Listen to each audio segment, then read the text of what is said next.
이 시간 에스라의 결심이라는 제목으로 말씀을 전하겠습니다. 제가 어렸을 적 가족들과 함께 즐겨보던 TV 프로그램이 있었습니다. 혹시 기억하실지 모르겠습니다. 일요일 밤이라는 프로그램을 혹시 아십니까? 그 일요일 밤이라는 프로그램에 보면 인생극장이라는 코너가 있습니다. 이문세, 이휘재 이 두 사람이 주인공으로 나오는 그러한 코너였는데, 그 코너에 보면 주인공의 아주 중요한 한 장면이 나옵니다. 이휘재가 되었든 이문세가 되었든 그 주인공이 어떤 한 중요한 장면에서 아주 대표적인 그런 모션과 함께 구호를 외칩니다. 바로 그래 결심했어 라는 바로 그 구호입니다. 혹시 기억나십니까? 그 당시 때 지금 같은 CG나 이런 것들이 잘 되어 있지는 않지만 두 가지 갈림길이 있고 이제 두 가지 선택과 결정의 상황 속에서 깊은 고민에 빠지는 주인공의 모습이 나옵니다. 그러면서 이제 어느 한쪽의 길을 선택했을 때 그래 결심했어 라는 이 구호와 함께 이제 그 선택의 길로 화면이 쫙 진행이 되면서 그 선택한 그 길로 인하여서 어떠한 일이 일어나는지를 보여줍니다. 그리고 A에 대한 상황이 일어났으면 두 번째는 이제 B의 상황에 대한 또 그 결심의 상황에 대해서 보여줍니다. 그래서 어떠한 선택과 결정을 하느냐에 따라서 한 사람의 인생이 이렇게 바뀔 수가 있다는 것을 보여주는 그런 코너였던 것 같습니다. 이처럼 우리는 우리의 삶에 보면 여러 가지 결심의 순간들이 있습니다. 그것이 우리의 삶의 진로의 부분이든 또는 삶의 중요한 선택과 결정의 부분이든 우리는 한 가지 결심을 하게 됩니다. 근데 그러한 결심 속에서 우리는 굳은 믿음의 다짐 가운데 힘차게 그 결심대로 살아가려고 노력하지만 사실 우리가 원하는 만큼의 그런 결과를 얻는 것은 쉽지 않습니다. 우리 인간은 누구나 연약하고 부족하기 때문에 우리가 결심한 바대로 우리가 원하는 목표에 도달하여서 원하는 결과를 얻고 싶지만 모든 것이 우리의 뜻대로 되지 않는다는 것을 또 우리는 삶 가운데 경험하게 되는 겁니다. 근데 이러한 우리와 달리 결심한 바를 반드시 이루시는 분이 계십니다. 그분은 바로 하나님이십니다. 하나님 또한 아주 중요한 한 가지의 결심하신 부분이 있음을 성경은 우리에게 전합니다. 우리가 참 잘 아는 성경 구절 중에 한 가지 요한복음 3장 16절 말씀입니다. 하나님이 세상을 이처럼 사랑하사 독생자를 주셨으니 그를 믿는 자마다 멸망치 않고 영생에 이르게 하시니라. 하나님께서 하신 결심은 무엇입니까?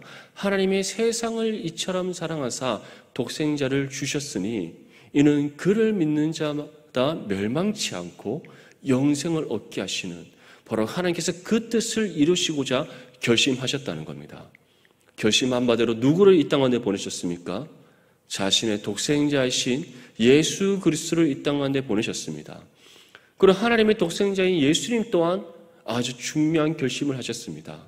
나의 원대로 되는 것이 아닌 하나님의 뜻대로 되기를 원하는 그 믿음의 결심, 그 믿음의 결심 가운데 세상의 모든 죄를 짊어지시고 십자가의 죽음을 감당하신 겁니다. 믿습니까? 우리는 이러한 하나님의 결심, 또 우리 주 예수 그리스도의 결심, 그 신실하신 하나님의 그 결심이 이 땅 가운데 이루어졌기에 오늘 이 시간 우리가 이 자리에 나와 하나님께 예배할 수 있는 줄 믿습니다.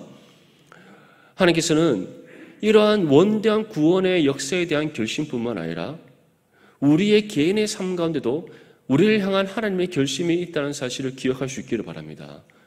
그것을 신화적인 용어로는 부르심의 소명이라고 합니다. 성경에서는 그것을 구체적으로 우리의 개인의 삶을 향한 하나님의 계획하심과 뜻이라고 말씀하고 있습니다. 하나님께서 우리의 인생의 길에 세워놓으신 계획하심이 있고 그 계획하심을 따라 우리의 걸음을 인도하셔서 하나님께서 이루시고자 하시는 뜻이 있다는 겁니다.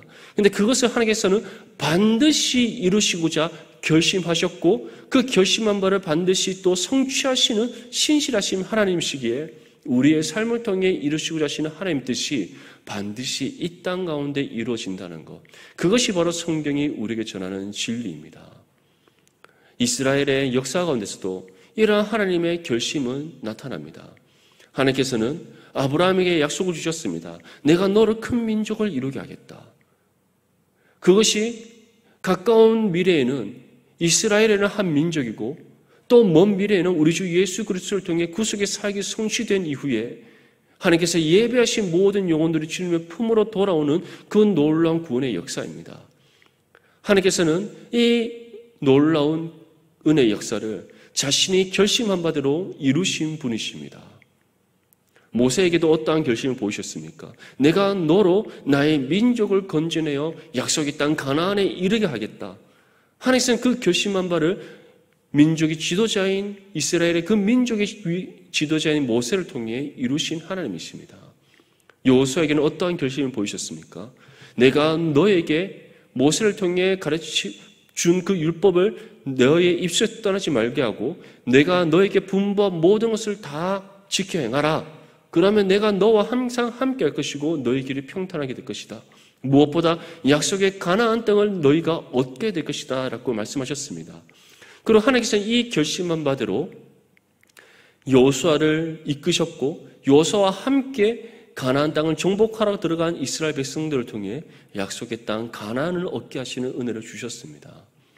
근데 이러한 결심이 이제 수많은 시간이 흘러서 포로 귀환하는 그 이스라엘 백성들 가운데서도 일어났습니다.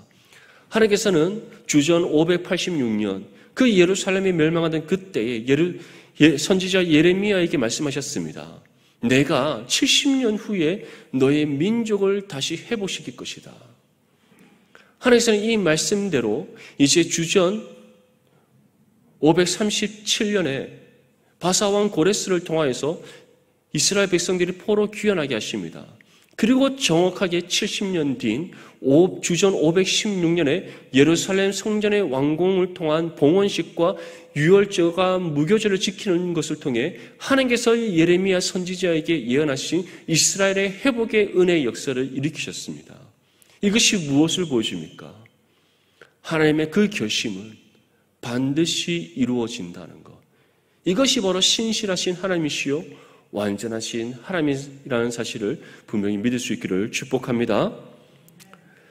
오늘 본문 말씀은 이제 이러한 예루살렘 성전의 봉헌식과 유월절과 무교절을 지킨 그 이후의 사건에 대해서 우리에게 말씀하고 있습니다.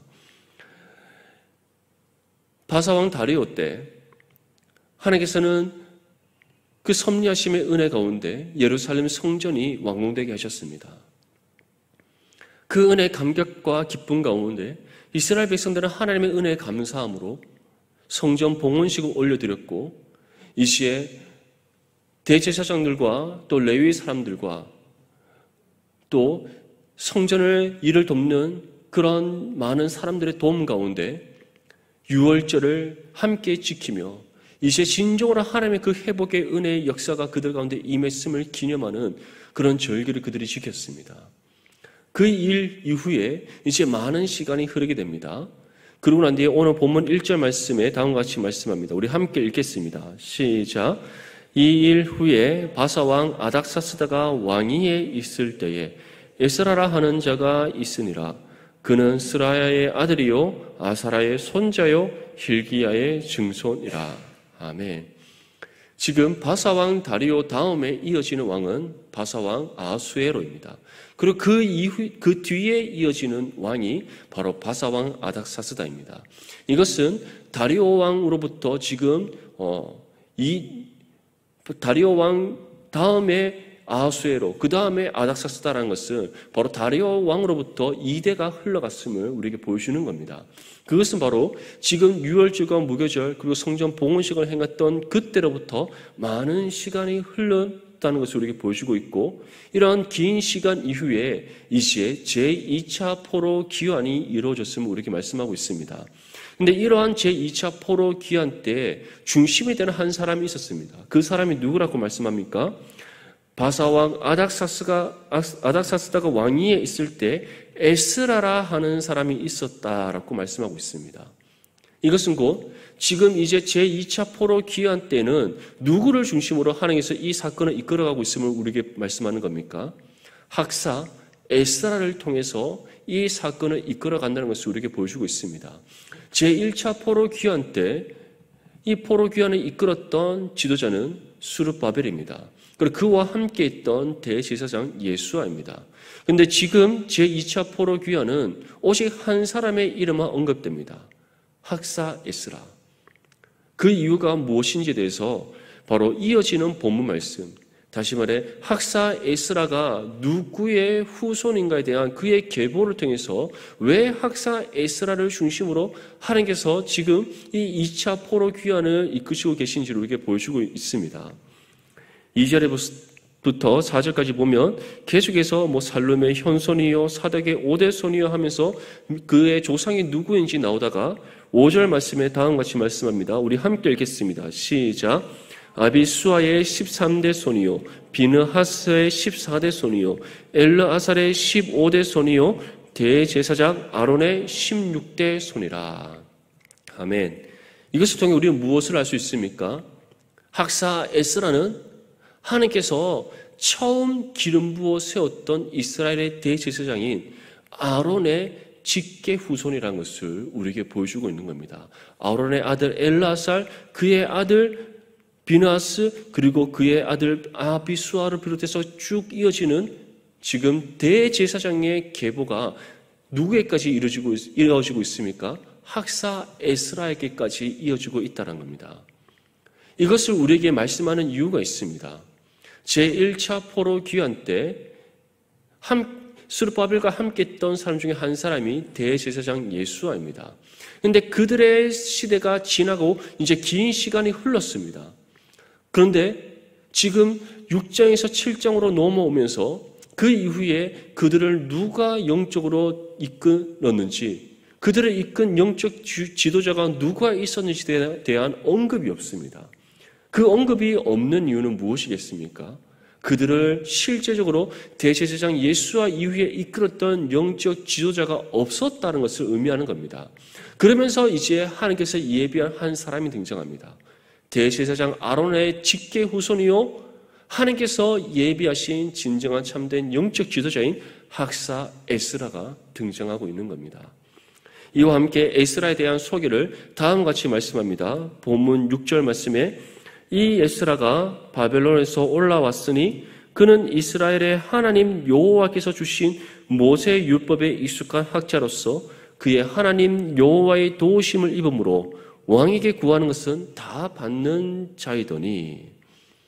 지금 학사 에스라에 대한 소개가 우리는 두 가지로 구분해서 생각할 수 있습니다. 첫째는 하나님께서 주신 모세 율법에 익숙한 학자라는 사실입니다. 모세 율법에 익숙한 학자라는 것은 그 누구보다 율법에 대하여서 탁월한 지식을 가진 사람이며 율법의 준수에 있어서 흠이 없는 사람이란 뜻입니다. 다시 말해 아론의 계보를 잇는 대제사장의 가문의 한 사람으로서 지금 당대의 그 어떤 이스라엘 백성들보다 율법에 대한 지식이 뛰어나고 또 율법에 대한 가르침을 받아 지켜 행하는 삶에 있어서 가장 모범적이고 하나님의 마음에 합한 사람이 이 학사 에스라임을 우리에게 보여주고 있는 겁니다. 사랑하는 성도 여러분, 왜 이것을 하나님께서 우리에게 말씀하고 있겠습니까? 하나님께서 예비하시는 사람, 더 나아가서 하나님께서 우리에게 요구하시는 참된 신앙의 삶이 무엇인지를 지금 우리에게 보여주고 있는 겁니다. 하나님께서는 우리가 어떠한 모습으로 세워지기를 원하시는지, 또 하나님께서 우리를 사용하시기 위해 우리를 어떠한 모습으로 세우시기를 원하시는지를 우리에게 지금 보여주고 있는 겁니다. 하나님의 말씀이 언제나 그 사람의 마음의 중심에 있고 하나님의 말씀의 반석 위에 굳게 서며 언제 어느 때에서든지 어떠한 상황과 형편에 있든지 하나님의 말씀의 법을 지켜 행하는 믿음의 삶을 살아가는 것, 그것이 하나님께서 우리에게 원하시는 신앙의 삶의 모습이요 하나님께서 우리를 통해 세우시기를 원하시는 믿음의 삶의 모습이라는 사실을 기억할 수 있기를 바랍니다. 에스라는 바로 그러한 모습을 갖췄던 당대의 제사장이었음을 우리에게 말씀하고 있는 겁니다. 두 번째 소개는 하나님의 도우심을 입은 사람이라는 겁니다. 그것을 구체적으로 어떻게 우리에게 표현하고 있습니까? 하나님 여호와의 도우심을 입음으로 왕에게 구하는 것은 다 받는 자이더니. 한번 생각해 보십시오. 이 당시 때 메대와 바사의 왕이라는 것은 그 중동 지역 전체를 다 통일하여서 이끄는 당대 최강대국의 왕이라는 것을 뜻하는 겁니다. 메데와 바사의 영토는 동쪽으로는 지금으로 따지면 파키스탄까지입니다. 서쪽으로는 터키 전 지역입니다. 남쪽으로는 아라비아 반도를 비롯해서 이집트까지의 영토를 갖고 있던 그 나라가 메데와 바사입니다. 얼마나 드넓은 땅입니까? 지금으로 따지면 이집트, 사우디아라비아를 비롯한 중동 전 지역과 파키스탄과 터키, 이 지역의 땅을 다 통치하던 그 나라가 바로 메데와 바사이고, 그 나라의 최고 통수권자가 바로 지금 그 당시의 왕이었던 아닥사스다인 겁니다. 그런데 지금 에스라가 어떠한 사람이라고 말씀하고 있습니까? 왕에게 나아가서 어떠한 것이든지 구하는 대로 다 얻었던 사람이 에스라라고 말씀하고 있습니다. 이러한 일이 어떻게 있을 수 있습니까? 에스라가 메데 바사의 어떤 귀족 집안의 사람도 아니요, 왕의 계보를 잇는 사람도 아닙니다. 포로 가운데 있던 한 민족 중에 한 민족인 그 이스라엘에 속한 사람이고, 그의 신분을 봤을 때, 그의 처한 모든 상황을 봤을 때 왕을 대면할 수도 없고 왕에게 구하는 대로 다 얻을 만한 그런 자격을 갖추지 못한 그 사람입니다. 그런데 이러한 일이 있을 수 있었던 이유가 무엇이라고 말씀합니까? 하나님 여호와의 도우심이 에스라 가운데 임했기 때문이다라고 말씀하고 있는 겁니다. 그리고 하나님의 그 도우심의 손길이 에스라에게 임할 수 있었던 이유가 하나님께서 주신 모세 율법에 익숙한 학자, 다시 말해 언제 어느 때든지 하나님의 말씀 가운데 거하고 하나님의 말씀을 직행하며 하나님의 말씀의 뜻에 순종했던 사람이 에스라였기 때문에 하나님의 도우심의 은혜가 그에게 임했고, 왕에게 무엇인지 다 구하는데도 얻는 그 은혜가 그의 삶 가운데 있을 수 있었음을 우리에게 말씀하는 겁니다. 사랑하는 성도 여러분, 저와 여러분들의 삶이 바로 이 학사 에스라와 같은 삶이 될 수 있기를 바랍니다. 언제나 하나님 말씀의 중심의 삶을 살아가고 하나님의 말씀 법을 온전히 직행하며 하나님 말씀의 뜻을 따라 순종함으로써 하나님 도우심의 손길이 언제나 저와 여러분들의 삶 가운데 있을 수 임하기를 축복합니다. 그러나 하나님의 도우심의 손길이 우리 가운데 임할 때 우리의 모든 필요를 채우시고 날마다 우리의 가운데 도우심의 은혜의 손길을 통해 우리의 모든 삶 가운데 은혜를 채워주시는 그런 하나님의 함께하심의 은혜가 우리 가운데 임할 줄 믿습니다. 이어지는 본문 7절과 9절 말씀에 다음과 같이 말씀합니다. 아닥사스다 왕 제7년에 이스라엘 자손과 제사장들과 레위 사람들과 노래하는 자들과 문지기들과 느드님 사람들 중에 몇 사람이 예루살렘으로 올라올 때에 이 에스라가 올라왔으니 왕의 제7년 다섯째 달이라 첫째 달 초하루에 바벨론에서 길을 떠났고 하나님의 선한 손에 도우심을 입어 다섯째 달 초하루에 예루살렘에 이르니라. 아멘. 이처럼 하나님께서 예비하신 영적 지도자인 에스라를 통해 이제 제2차 포로 귀환이 이루어지게 됩니다. 그때가 언제라고 말씀합니까? 아닥사스다 왕 제7년이다 라고 말씀하고 있습니다. 이 아닥사스다 왕 제7년은 오늘날의 원력으로 따진다면 주전 458년입니다. 주전 458년에 제2차 포로 귀환이 이루어졌다는 것은 성전 봉헌식과 유월절과 무교절을 지킨 그때로부터 58년이라는 시간이 지났음을 우리에게 말씀하고 있습니다. 성전 봉헌식과 무교절과 유월절을 지켰던 그때는 주전 516년입니다. 그때로부터 58년이 지난 주전 458년에 이제 제2차 포로 귀환이 이루어졌다는 것입니다. 그렇다면 그 당대의 이스라엘 지도자요, 대제사장이었던 영적 지도자였던 그 스룹바벨과 예수아는 이미 그 시대, 이미 존재하지 않는 시대입니다. 그들이 이끌었던 그 시대가 이미 지나간 때입니다. 그리고 하나님께서는 지금 학사 에스라, 하나님 앞에 정말 말씀과 기도로 겸비하여 준비되어진 그 영적 지도자인 에스라를 하나님께서 예비하셨다는 것은 지금 이스라엘 백성들에게 누가 가장 필요하다는 겁니까? 준비된 영적 지도자인 에스라가 그들에게 필요하다는 겁니다. 이것을 또 하나님께서 보여주는 증거로서 다음과 같이 말씀합니다. 제2차 포로 귀환 때 함께 있던 사람들이 누군가였던가를 통해서 이것을 우리에게 보여주는 겁니다. 이스라엘 자손, 제사장들, 레위 사람들, 노래한 자들, 문지기들, 느드님 사람들. 다시 말해 일반 이스라엘 백성들을 제외한 나머지 모든 사람들은 누구입니까? 성전의 제사를 집행하고 성전의 제사를 돕고 성전을 관리하는 일을 감당하는 사람들입니다. 이것이 지금 우리에게 보여주는 것은 이스라엘 백성들이 지금 어떠한 상황 가운데 있다는 겁니까?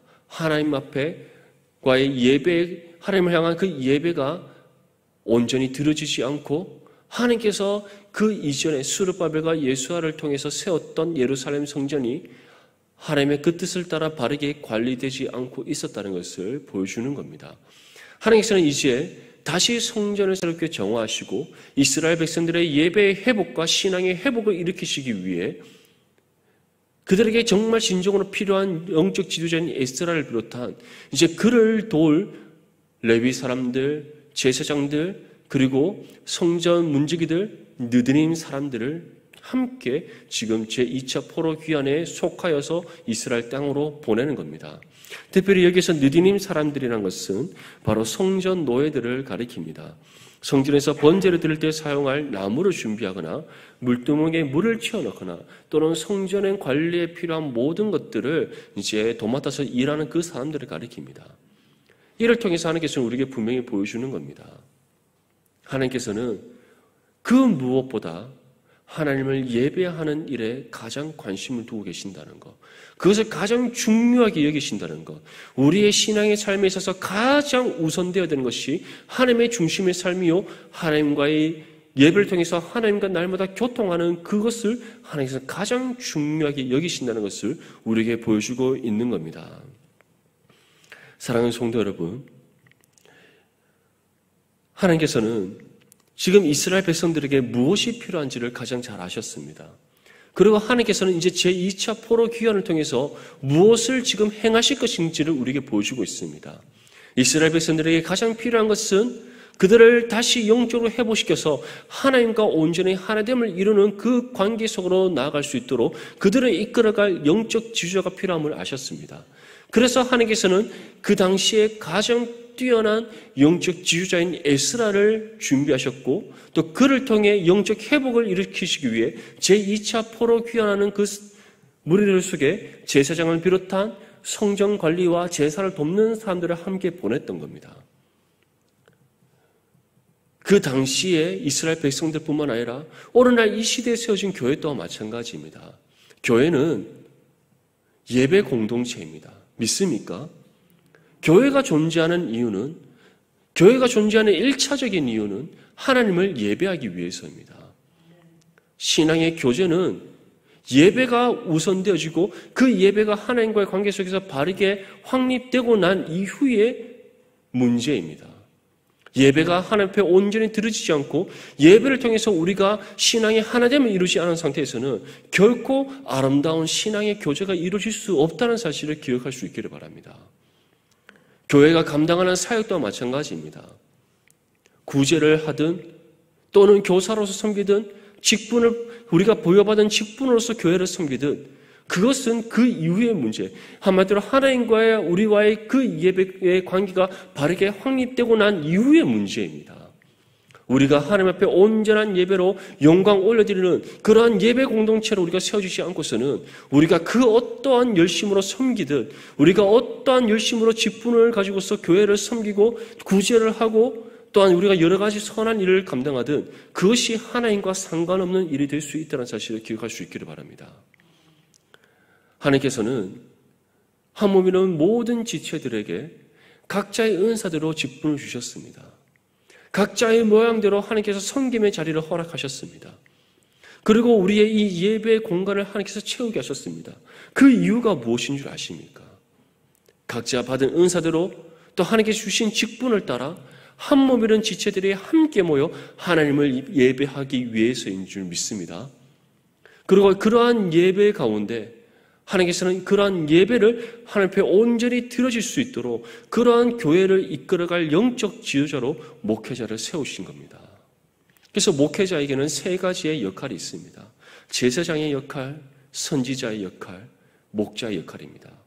제사장의 역할은 하나님 앞에 예배를 인도하는 것이고, 선지자의 역할은 하나님의 말씀을 선포하고 가르치는 것이며, 목자의 역할은 그리스도의 사랑으로 성도들을 사랑으로 섬기며 그들을 양육하여서 하나님께로 인도하는 일입니다.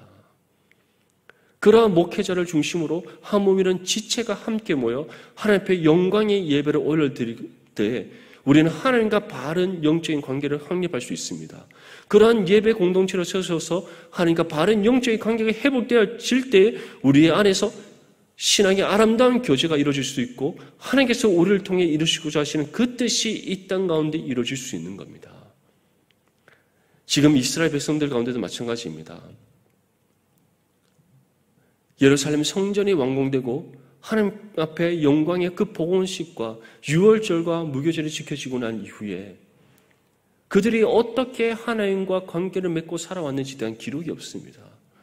그 기록이 없다는 것은 그들이 그 이후에 하나님과 바른 아름다운 영적인 교제와 관계가 확립되지 않았다는 것을 보여주는 겁니다. 그리고 하나님께서는 그러한 이스라엘 백성들을 다시 회복시키기 위해 가장 먼저 예비하신 것은 그들을 다시 하나님 앞으로 바르게 이끌어가고 인도할 영적 지도자인 학사 에스라를 예비하신 일입니다. 그리고 그를 통해 이제 무엇을 하실 것인가에 대해서 우리에게 보여주는 겁니다. 제사장들을 비롯한 레위 사람들과 성전 문지기들과 성전 노예인 느디님 사람들을 함께 에스라와 함께 예루살렘으로 보내어서 이제 이스라엘의 영적 회복, 하나님 앞에 바른 신앙 공동체로 예배 공동체로 다시 세워줄 수 있도록 그 영적 회복을 이끌으시고자 하나님께서는 그 일에 대한 지금 준비를 우리에게 보여주고 있는 겁니다. 에스라는 이러한 하나님의 뜻을 알았습니다. 그러한 뜻을 알 수 있었던 이유는 에스라는 항상 하나님의 말씀 가운데 거했던 사람이요. 또한 그 말씀을 지켜 행하기 위해 끊임없이 하나님 앞에 기도하며 수고하고 노력하고 헌신했던 사람이기 때문입니다. 하나님의 도우심이 항상 그 가운데 임했다는 것은 그가 언제나 하나님과 교통하고 동행하는 삶을 살았다는 것을 우리에게 보여주는 겁니다. 그래서 에스라는 다음과 같은 믿음의 결심을 하는 겁니다. 우리 본문 10절 말씀을 함께 읽겠습니다. 시작. 에스라가 여호와의 율법을 연구하여 준행하며 율례와 규례를 이스라엘에게 가르치기로 결심하였었더라. 아멘. 에스라가 무엇을 결심합니까? 여호와의 율법을 연구하여 준행하며 율례와 규례를 이스라엘에게 가르치기로 결심하였었더라. 이것을 요약하자면 이스라엘 백성들의 영적 회복의 역사를 일으키기 위해 그들을 하나님의 말씀으로 바르게 교육하고 의롭게 교육하고자 그가 결심했음을 우리에게 말씀하고 있는 겁니다. 사랑하는 성도 여러분, 에스라는 자신에게 맡겨진 역할을 따라서 하나님 앞에 믿음의 결심을 했습니다. 이것을 지금 저에게 적용한다면 저 또한 하나님께서 세우신 한 명의 영적 지도자로서 저에게 맡겨진 영혼들을 하나님 앞에 하나님의 말씀으로 바르게 교육하고 의롭게 교육하여 하나님 보시기에 합당한 믿음의 성도의 모습을 세울 수 있도록 저 또한 믿음의 결심을 한다라고 할 수 있습니다. 그렇다면 여러분들은 하나님 앞에 어떠한 믿음의 결심을 하시겠습니까? 원하기로는 항상 하나님의 말씀 가운데 믿음으로 순종하고 준행하는 삶이 될 수 있도록 결심할 수 있기를 바랍니다. 이를 위해 경건의 훈련을 다시 해산하는 수고로 감당하고자 결심할 수 있기를 바랍니다. 하나님께서는 우리에게 다른 큰 것을 바라는 것이 아닙니다. 반복적으로 우리에게 말씀을 통해서 전하시는 것이 무엇입니까? 우리의 입술에서 하나님 말씀이 떠나지 않도록 하라는 것, 그 말씀의 뜻을 온전히 지켜 행하라는 것, 이를 위해 해산의 수고로 경건의 훈련을 감당하라는 겁니다. 우리가 말씀을 읽고 묵상하는 것을 그치지 않고 그 말씀의 뜻을 따라 준행하기 위해서는 하나님의 뜻을 바르게 분별할 수 있는 그 지혜가 우리 가운데 필요합니다. 근데 그 지혜를 우리는 어떻게 얻을 수 있습니까? 하나님 앞에 기도함으로써 우리는 얻을 수가 있는 겁니다. 그래서 언제나 우리에게는 말씀의 묵상과 기도가 함께 이루어져야 되는 겁니다. 이것이 날마다 끊임없이 반복적으로 우리의 삶 가운데 이루어지는 것이 바로 경건의 훈련인 것입니다. 오늘 이 말씀을 기억하면서 하나님 앞에 함께 믿음의 결심을 할 수 있기를 바랍니다. 하나님, 경건의 훈련이 나의 삶 가운데, 나의 매일의 삶 가운데 이루어지기를 결심합니다. 말씀의 묵상과 기도가 나의 삶 가운데 끊이지 않도록 결심합니다. 그리고 하나님의 말씀의 뜻을 따라 온전히 지켜 행하여서 하나님의 나라와 의를 이루는 믿음의 삶이 될 수 있도록 결심합니다. 이 믿음의 결심 가운데 또 이 믿음의 결심대로 살아감으로써 하나님 보시기에 합당한 믿음의 모습으로 세워지고 또한 주의 나라와 의를 이루는 일에 교육에 쓰임받는 저와 여러분들의 삶이 될 수 있기를 주님의 이름으로 축복합니다.